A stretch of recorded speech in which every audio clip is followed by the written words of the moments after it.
আসসালামু আলাইকুম সবাইকে। তো আমরা আজকে চলে আসলাম অনন্য আবাসিক ঘোরার জন্য। তো দেখেন অনন্য আবাসিক কত সুন্দর একটা জায়গা। এই দেখেন এই যে ধান ক্ষেত, এই ধানগুলা দেখেন মাশাআল্লাহ, ধানগুলা অনেক সুন্দর হয়েছে বাইরেছে। এই ধান ক্ষেতের পাশে আবার দেখেন এই যে ধানের বীজখানে কাশফুল। তো এই ধরনের যদি কাশফুল আর ধান ক্ষেত উপভোগ করতে চান, অবশ্যই চট্টগ্রাম হেওয়ার কিয়ারের সামনে অনন্য আবাসিক আমরা আসতে পারেন। যদি আসেন তাহলে এরকম গ্রামের ফিলিংস দেখতে পাবেন। অনেকটাই সুন্দর লাগতেছে আমার কাছে।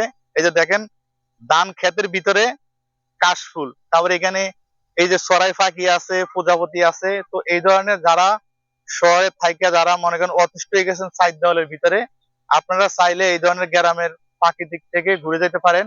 অবশ্যই এটা আসতে হবে আপনার চট্টগ্রাম অনন্য আবাসিক। তো যারা রাস্তা মাথা থেকে আসতে চাইলে এখানে আসতে মনে হয় 50 কিংবা 60 টাকা অটো রিক্সা ভাড়া নিব।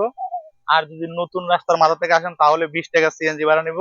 তো আপনারা চাইলেই শহরে ইট দেওয়ালের ভিতর থেকে এই ধরনের জায়গা থেকে আপনারা চাইলেই খুব সহজে একবার আপনারা হাতের নাগালে আইসা ঘুরে যেতে পারেন। এই যে দেখেন ধান ক্ষেতটা অনেক সুন্দর। আমার তো একদম আমার মনে হয় না যে আমি এখন অনাবাসী আছি, খুবই সুন্দর। এই দেখেন এই যে ধান ক্ষেতটা খুব সুন্দর একটা জায়গা। তো আপনারাও চাইলে ঘুরে আসতে পারেন। আর বিশেষ করে আপনারা যারা গ্রামের পরিবেশ নিয়ে ভিডিও গুলা দেখেন, অবশ্যই আমাদের প্রকৃতি মিডিয়া ইউটিউব চ্যানেলটা সাবস্ক্রাইব করে আমাদের পাশে থাকবেন।